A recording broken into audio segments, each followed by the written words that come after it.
یسوع اپنے وطن میں، مقدس لوکا کی انجیل اس کا 4 باب 16 تا 30 آیات تک۔ پھر وہ ناصرت میں آیا جہاں اس نے پرورش پائی تھی، اور اپنے دستور کے مطابق سبت کے دن عبادت خانے میں گیا اور پڑھنے کو کھڑا ہوا، اور اشعیاء نبی کا تومار اسے دیا گیا۔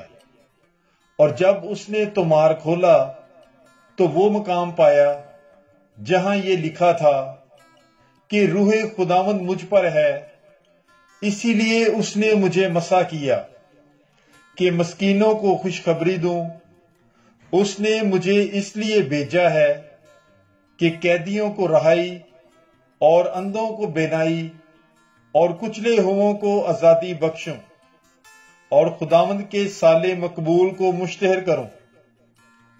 اور وہ تومار لپیٹ کر اور خادم کو واپس دے کر بیٹھ گیا، اور جو عبادت خانے میں تھے ان سب کی آنکھیں اس پر لگی تھیں۔ تب وہ ان سے کہنے لگا کہ آج یہ نوشتہ تمہارے کانوں میں پورا ہو کر پہنچا۔ اور سب نے اس پر گواہی دی، اور شفقت کی ان باتوں پر جو اس کے منہ سے نکلتی تھیں تعجب کر کے کہنے لگے، کیا یہ یوسف کا بیٹا نہیں؟ اس نے ان سے کہا کہ تم بے شک یہ مثل مجھ پر کہو گے، اے طبیب تو اپنا علاج کر۔ جو کچھ ہم نے سنا ہے کہ تو نے کفرنہوم میں کیا، یہاں اپنے وطن میں بھی کر۔ اور اس نے کہا، میں تم سے سچ کہتا ہوں کہ کوئی نبی اپنے وطن میں مقبول نہیں ہوتا۔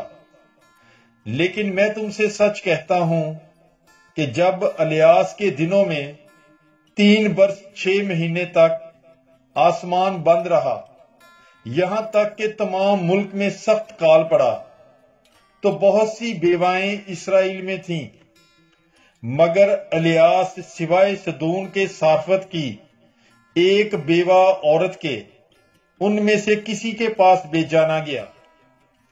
اور الیسا نبی کے وقت اسرائیل میں بہت سے کوڑی تھے، لیکن ان میں سے کوئی پاک صاف نہ کیا گیا سوائے نعمان سریانی کے۔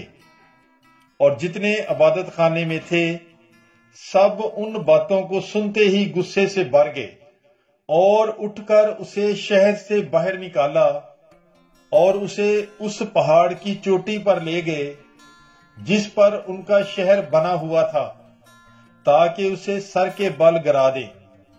لیکن وہ ان کے بیچ سے گزر کر چلا گیا۔ پاک کلام کے پڑھے اور سنے جانے پر خداوند کی برکت ہو۔ خدا کا شکر ہو۔ God bless you. Bible is life.